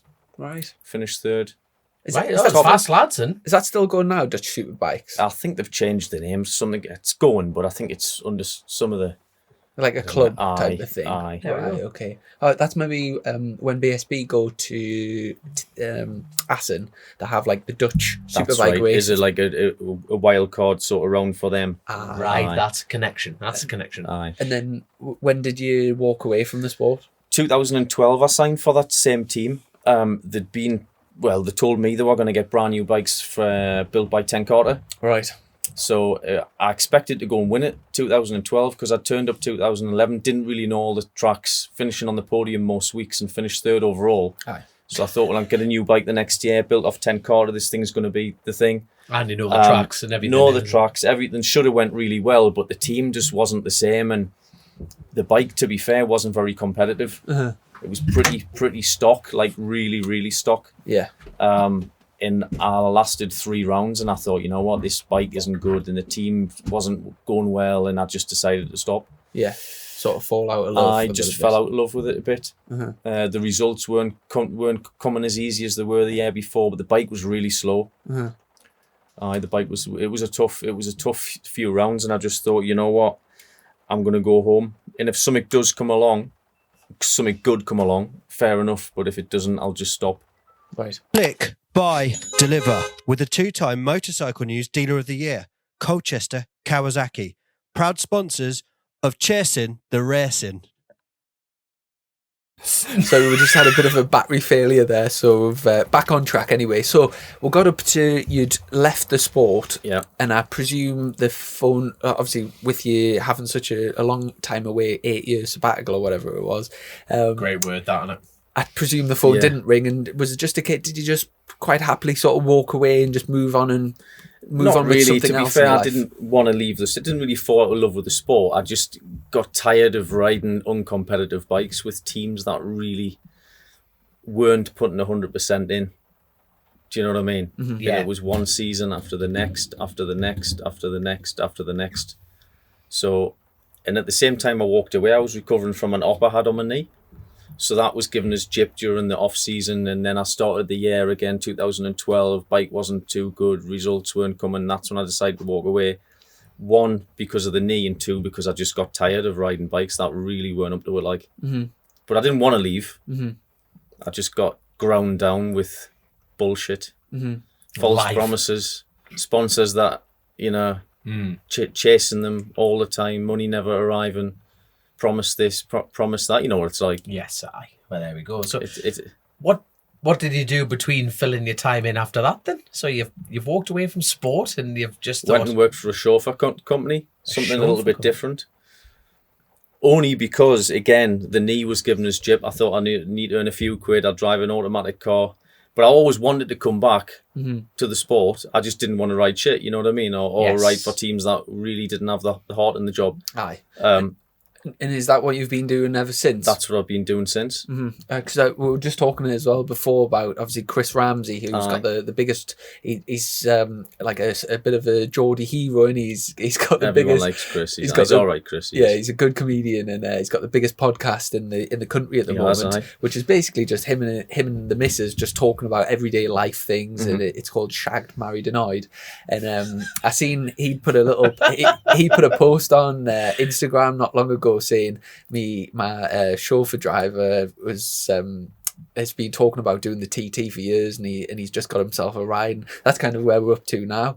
But are you good pals with Chris? I've dealt with Chris now for about 4 or 5 years, and he's a good lad. I've drove him all over the UK, and he's always down in London doing celebrity he is. juice and that, and he. So I was travelling. I was taking him down to the BBC when he was doing Children in Need a couple of weeks ago when he put that post out Oh, right. to try and Because he was doing, was it Strictly Come Dancing? Aye. He was on that for a while. semi-finalist as well. Aye. But you wouldn't have heard his podcast, will you? I don't even listen to this one, mate. So I'd never mind listening to anyone else's. It is quite So- funny. But so Who's the most famous person you've drove? I don't know, not many famous ones, man. Here we go. Look, he Not many played down famous ones. MotoGP, Chrissy. This Not is like many famous the ones. Queen. I haven't really. So it's just a case, do you just get like Andy business Deck, people sort of get Chris Ramsey, the Top Gear crew. You know, Top Gear crew, the old one. aye, What, The fun like one. Clarkson The and fun that? one. Clarkson and that. Have you had Clarkson in? The week before it all kicked off with him. Really? Aye. What's he like? Did he have a Seemed chat alright. with you and that's how it all He felt? seemed alright. Decent The crack. week before it kicked off. That was a few years ago now. Like, That's mint. Good. So do you mainly get sort of business people just aye, going for business meetings people. and Aye, that? that's it. Aye. But you're still based in the northeast though, and you're travelling Always all lived in these the same southerners. place. Oh, there we go then. Always lived in the same area. And so obviously we're at a time now where it's been announced that you're coming back to the sport Aye. and you're doing the Isle of Man TT. Was it how on earth did that come about? Well, I went to a track day when the first lockdown ended during the year. And it was like deja vu when I went in. It was a no limits day, Donington Park, bumped into a few lads I knew. Everyone was the same. And I was standing on pit wall. I thought, you know what, I need to be back here in some way. But it wasn't like a race way. I thought what I'll do is I'll come back, maybe do some coaching or something on track.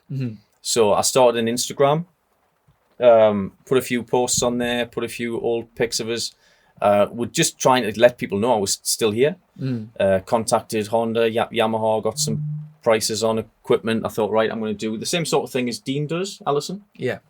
And then about 2 months ago, I got a Instagram message off Darren, who runs Wilson Craig, All right.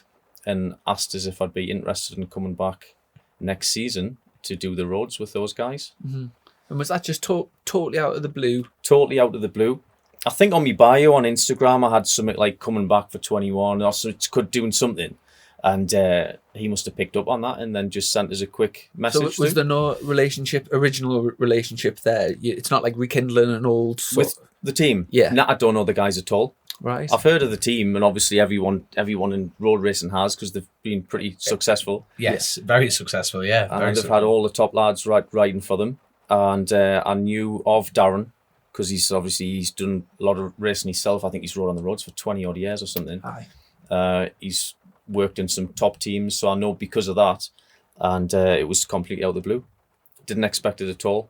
So obviously, with your dad like winning like a TT and everything like that, there was no like draw to go there, and you thought With the TT, and it- never. and it Nah. literally a Wilson Craig message just went, Aye. fancy having a pop at it, and he Aye. went, Up until that message, you never even considered going to the island one do you day? ever watch? God, you I've must been have. there once to watch when I was like 21. And just 21. And did you just not have that sort of bug to get there, or was it? I thought it was a great event, and I've always watched it on TV. But when I was always racing full time like you are now, I mean, it was never. I always thought, leave those lads to it. It was a one-off event. Yes. It wasn't a round of a championship or anything. And because I was always committed to doing stock 1,000 or whatever, Just the back of your mind it kind of was- thing. I never really. Wasn't really on the radar. I had one offer to go with Split Lath in 2012, but I turned it down. Aye. For what reason at that point? Just because you were concentrating on the short Well, circuits? because I'd rode for those guys for a season before, there was a few issues within the team. Every week I Right. was turning up, there was different staff working on the bike. I didn't really trust the team. Yes. And I think- you need that around I there. think, as you probably know, to go to TT, you've got to have full trust in the crew around you. Do you Without know what a I mean? doubt, I think without a doubt. it's a big thing over there. So, from the original message, it obviously it was a bit out of the blue, but that sort of set lit the fire, if you like, and you kind of considered doing it. And talk us through the sort of the thought process. Was it a case of, did you just jump? Yes, I would love to do it. Let's do a deal. Or did you sort of take some time to consider it and maybe speak to friends and family or whatever? Took about 10 minutes. Took about 10 minutes. The coaching thing was just out of the window. Honestly. Honestly, it was as fast as that. And did you just think, why not? Mainly because of the team. Aye. Such a well-known team.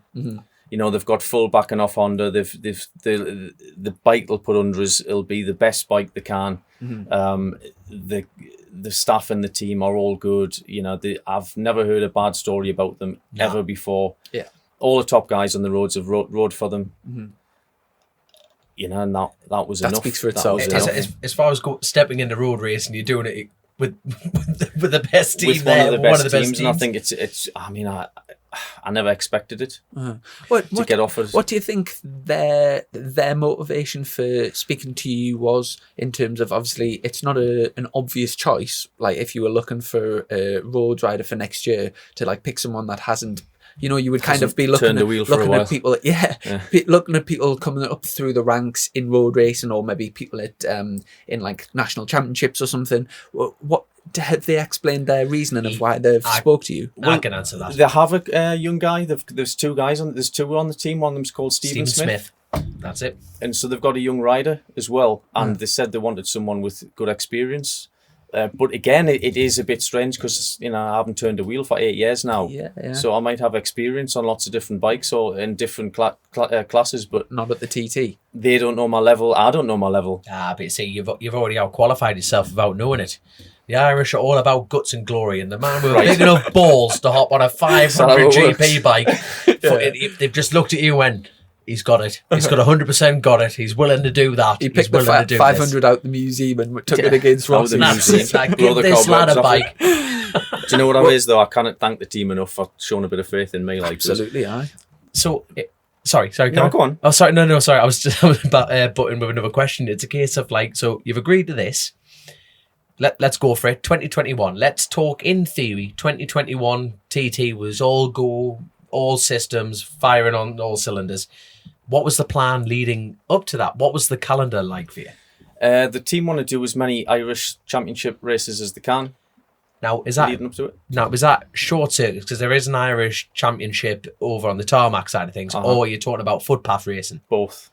Both? As many as they could, both leading up to it. To get you back up to speed. To get me back up to speed. Brilliant. And also Northwest if it goes ahead. Have you checked the Irish road racing out? I've seen it on YouTube. It looks a bit crazy, but yeah, we'll see. Dom will tell you all about that. Oh, it's mint. That's a proper eye opener, especially like Cookstown, Tanrugay. That's the ones I've seen on YouTube, mate. But it's actually psychologically brilliant because you'll get to the TT and think it's the M6. Really? You're just like, my God, look at all this room. Really? I'm telling you. Well, you wait till you're doing Cookstown bunched up with a bunch of animals like Derek Shields, Sweeney. My God, the list is going to be endless. It's going to be. It must be exciting though. We've spoke about this on the podcast. Even just the few months over winter when you're not racing, you know, to me, there's just nothing that sort of comes close to the excitement and the adrenaline, and it sort of you get such a high with the speed and the danger that everything else just feels flat and sort of a bit sort of null. Especially this time of year, December, you know, dark nights and the weather's a bit crap and stuff. But for having like say 8 years out and then going road racing and things, you must be excited at that prospect. I am excited, but it's a big ask. Aye. It's a big ask. So we'll see how it goes. You know what I mean? But like you say, if you have the winter off, when you have a few months off of the winter, I always thought, you know, when you have your first test on, when you come back, you think, wow, first couple of laps are a bit, the speed and stuff like that. So I don't know how it's going to be for 8 years. Like.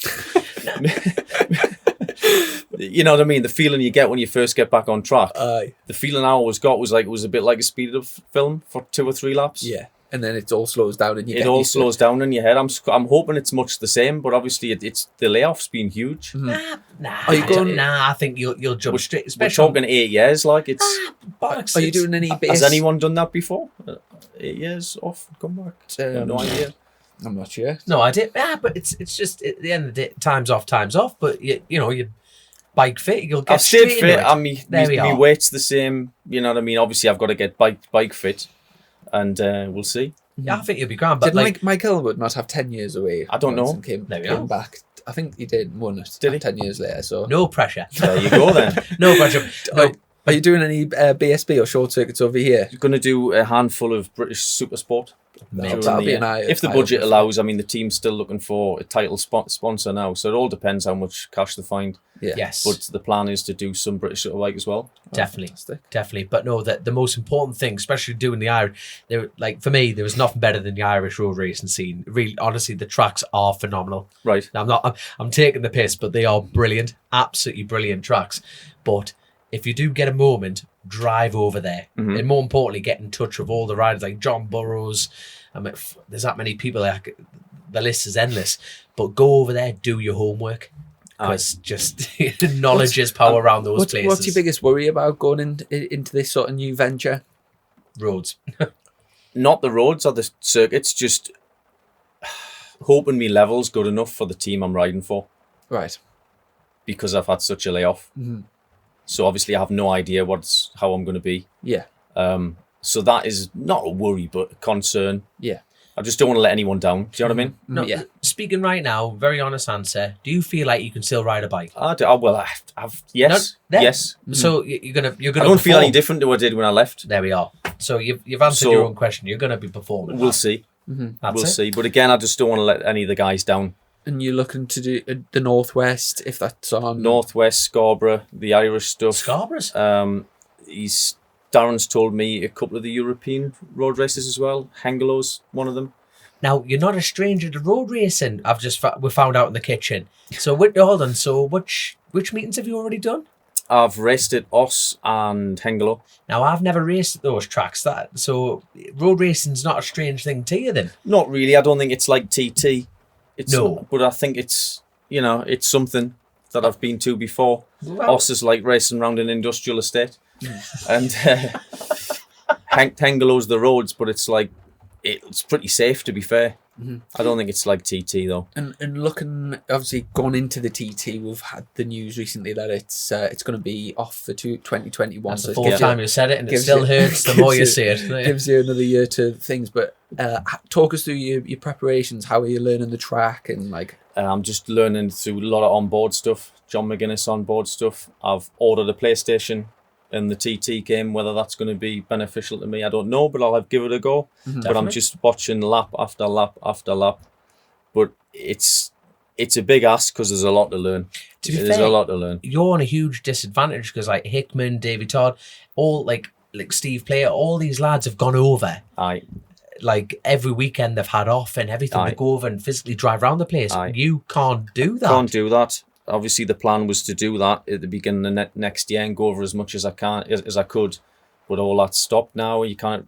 I don't know what's going to happen in the future. I mean, I will get over as much as I can. Yes. But it's probably a blessing in disguise for me personally that it has been canned, if you like. Do you know what I mean? Aye. It gives us time to sort of gel with the team, get some races under my belt, see some of the roads over there, and then build up to 2022. And it also must be difficult coming back after such a long time in terms of contacts and, when you left, I bet you had your sort of leather sponsor, your helmet Aye. sponsor, all of that type Yeah. of stuff. And with people moving about, companies and stuff, have you got any sort of sponsorships? None sorted at all. Absolutely none. In all the companies I've tried, which are the old sponsors I had, like you say, all the staff have changed. It's completely new now. I've literally got to start again with And everything. Have you got your equipment sorted? Or? Nothing. Right. Absolutely nothing at all. Well, if anyone's listening that's maybe like involved with a leathers company or whatever, we'll give you, if you're interested. Me and Dom are sponsored by RST, so we can pass on Zoe's details if you want, if you wish to get in touch. If you'd be kind enough, that would be fantastic. And if anyone is Just listening, don't mention me. Mention him. But just don't mention me. you. Don't mention me. if anyone is, You'll scoot clean off the cliff with me. Don't mention. if anyone is listening that is interested in, I presume you'll have plenty of opportunities for sponsorship with, like your personal sponsorship. and Oh yes, whatever. of course. So Yeah. If anyone is listening, and so it's all Wilson Craig for the big class, and on the 600, I presume you haven't got a twin sorted. No, just the 600 class for now. Right. Super sport only. Right. Okay. And would you be like, for example, when you go to do Scarborough and whatever, would you be interested in riding a twin? Yes, just whatever they can give us, really. I'll just leave it up to those guys, what they can do. That David De Gea, you'll just ride anything. literally, Anything you can. just ride anything. Nothing too big.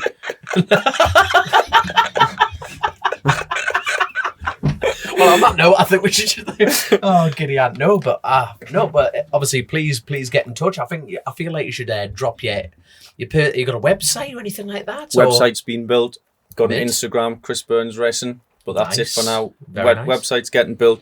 But like I say, I've got to build it all from scratch. I've got to search for sponsors. Got to get leather deals, helmets, you name it. You want to ring I've up? got a lot to do. Yeah. What's that? The teeth sponsorships. For me teeth? What's What's wrong with me teeth? Like, No, what's wrong with him? We've got a belter set of teeth. Do you think? Wait, Look at him, now he's smiling. Whitest teeth in Newcastle, aye. I'm going to put some sunnies on and blinding here. Oh, There aye. you go. So, madness. The merchandise will be coming soon. Wait, aye. Complete with toothbrush. I can't get on the gym. What's the crack with testing and stuff? Have you got any dates planned in? No dates yet at all because of obviously no one knows when they can travel, what they can do because of COVID. Mm-hmm. But I'm hoping we can test pretty much not long after the new year, you know. I'm going over to meet the team first week of January, I think. Whereabouts are they based? I have no idea. Right. Somewhere Northern Ireland. Somewhere in Northern Ireland. Oh, cool. Fantastic. So go over, meet the guys, introduce myself, see what's going on, see the bike for the first time, and hopefully by then they've got some sort of idea when they can test. Yeah. Oh, brilliant. Well, if you get an option of testing, right, Aye. go around Bishop's Court. Right. It's a mint track, that. Is it? Oh, it's so fast. That's where the Taz lads test there, don't they? Oh, that's it. But they have the sunflower meeting, like all the BSB right, lads go there. Yeah. Absolutely mint track. And to be honest, if it's going to be a track that simulates the roads, it's Right. really that. Not because of being bumpy, but it's because it's. Have you ever been around there? No, I've Oh, not. it's so fast, and that's Is it? where you really, if you're going to get your head back into a pace, Right. that's the place to do it. And it's on their doorstep. So Do you know when you've got all the times and the history from the TT, and you can sort of see where people started off and kind of like when Dom first went to the TT, he wasn't really. It's not like he was an established short circuit racer. He started at the TT, so Dom started doing was it 76 mile an hour my first laps? ever lap was 76. Was it? And then kind Aye. of just built Was it? his way up over years and years, and like Dom's up to 100, almost 130 miles an Oh, yeah? hour now. He's Wow. a 129.6 man Dom, Oh, yeah. This which is Chris is Burns. shifting. Chris Burns That's going good, flying man. on the Isn't outside. it good? That is On flying. what bike's that then? The 129? CB 500. ZX10, but ZX10. it's a super stock bike. That's good, Dan, isn't it? Unbelievably. You pleased with that unbelievable. then? 129 must be. I just want that. Are Like, you, you do are you currently the fastest Geordie at the TT? You must be. And when was that? When did you set that? You will be. last year. Did it? Last year, so yeah. Fastest Geordie anyway. Fastest Geordie at the TT. That's For now. I the fighting talk. So leading on to my question, for example, Hickman was at the top of his game in the short circuits, and he went over, and he's got the fastest newcomer at the moment, 129. Right. But like I say, their advantage was laps. You see how they've got a solid team that they've been with for years, and the fast at British Championship. Do you have any sort of expectations of like what I think I'll do? I'm kind of aiming for like 118 or. Do you know what? I haven't at all. Is it just especially the first year? Good. Is it just a case of I going? just want to go over, enjoy myself, and learn as much as I can. Yeah. And see what the pace is like. Fantastic. I didn't want to put a lap time or speed on it. Like, Yeah. Like I remember it was I can't remember who it was. It was Paul Jordan. He's an established TT rider, and he was telling me about when William Dunlop gave him advice. I think now if I've got this story wrong, Paul, you'll be killing me. But it was a case of they said to him, your first year is the only year you'll enjoy. right. Because then after that, you'll be chasing the You're times. wanting results. And You know what I times, mean? yeah. You'll just turn up and you'll just go as fast. You know what I mean? You just Lee let Johnson Smith said that as well, didn't It was he? Lee Johnson. It must have been that one then. He said as well. I know there's a connection with Paul Jordan in the middle of that somewhere, but it's like it must have been. It was definitely the Lee Johnson one. But like, it's still solid advice. Aye. Like your first year is the most enjoyable, and you think it is right. As a motorbike rider though, or racer, to go on an open road and just have the freedom, no cars coming the other way, and it's just up to you how fast you want to go. It is a special opportunity. It is. You must And be. Everyone that goes there has the same thing. When they've rode the TT, they all say it's amazing, don't they? Yeah. Yeah. So, I mean, it looks great. We'll see. We'll see how it goes, but I'm sure I'll enjoy it. Aye. But I obviously. We'll have to wait another year. Woohoo! Have you got any crack on that announcement? Were you expecting that to be the case, or? I always thought was going to be the case. Right. I didn't want it to be a case. There's a huge difference. You always, especially as British people, we always Optimistic. No, far from it. You think the worst, and you just think, well, if it is that news, it is. But they're going to try and run the classic TT or the Manx. I don't want to be the bearer of the bad news, but I can't personally see that going. I really, really want to be wrong. Right. 100%. But I think we're going to try. God, Bennett, I need it. Not my message, actually, but we're hopefully going to get Paul Phillips. He has agreed to come onto the show. Paul Phillips, who runs the TT, along with his team, and we're going to try and get his point of view of it. But that decision did not come from the TT organiser, it came from the Manx government. Right. So understandable, because there's a lot of untested way. It isn't. We've got this vaccine now, but it hasn't been rolled out yet or anything. I personally, on a personal note, I'm glad they've scrubbed it. And what I mean by that is they haven't pissed around, said we might do this, we might do that, this could change, that could change. At least they've actually had the balls to outrightly go, look, it's not happening. Mm-hmm. And yes, it's still crap and it's not the news we wanted, but at least we all know now and we can plan around that. But as far as like road races are concerned, it's really the biggest selling piece we've got. And to try and accumulate sponsorship for next year is going to be even more difficult now. Yes, we have plans around that. We have the Isle of Wight races, the Macau Grand Prix, Northwest, hopefully. There's rumours the rumour mill, everyone loves the rumour mill, but the Ulster has got some private investors involved. Right. Now, God, I don't know if that's correct at all, and I really hope it is correct, because if that event goes, you would love that. Right. I mean, that's another track exactly the same as the TT. Once you go, you think this, my God, that is fast. That place is so fast.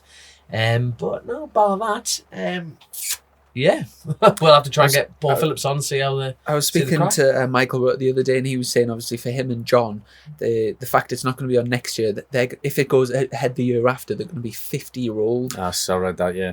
Going down Bray Hill, and it's like, imagine. I really, really hope they get the opportunity. If they're wanting to race, I really hope they get the opportunity to finish the TT careers on their terms, and not like imagine if COVID is like a block there. It's going to be John's 100 start or something. Is it start, the next time he goes? Yeah. Fantastic, and it's for them. It's a big shame, really. I think it's but it is the same. It's the same for everyone, and I suppose it's tough times for a lot of people, isn't it? So of course, hopefully we'll get some racing in anyway. Is there any more news on whether the Northwest is going to go ahead or the other road races? As far as I'm concerned, they have released their dates, but nothing. Everyone's keeping their head down at the moment, which is understandable, because you can't. You can't string. I think if anything that COVID's taught is we can't string people along. It's a bit like from now on, it's just like that's the news. Get on with it, rather than going, well, we're going to do this, we're going to do that, and everyone getting disappointed. So, no news on that side of things. But there is a timetable, a calendar out there, and same with you lot. I think you've got a full calendar. 11 rounds for BSB. 11 rounds, and hopefully you're going to be. When does yours start? They've delayed it a little bit until May. Usually it starts in April, around Easter weekend. But they've delayed it a month. So really, yeah. But to be fair, the first round's usually a bit cold and a bit something like the weather's a bit rubbish and that. So it might even sort of be a bit better that way. And 11 rounds full. It's usually a 12-round championship, isn't it? So 11 rounds is pretty much there. Yeah. So exciting times. And speaking of exciting times, you've got some news for the next podcast. Yeah, I'm not sure. I am sorted for a ride for next year, but I'm not sure when this podcast's going out. His eyes lit up there. He's like, "Don't you can't say okay." So I'll keep that for probably our next podcast. But yeah, absolutely brilliant. I think we'll leave it. I'm just thinking of what I can say and what I can't say, so I think we'll just leave it till the next podcast. I think.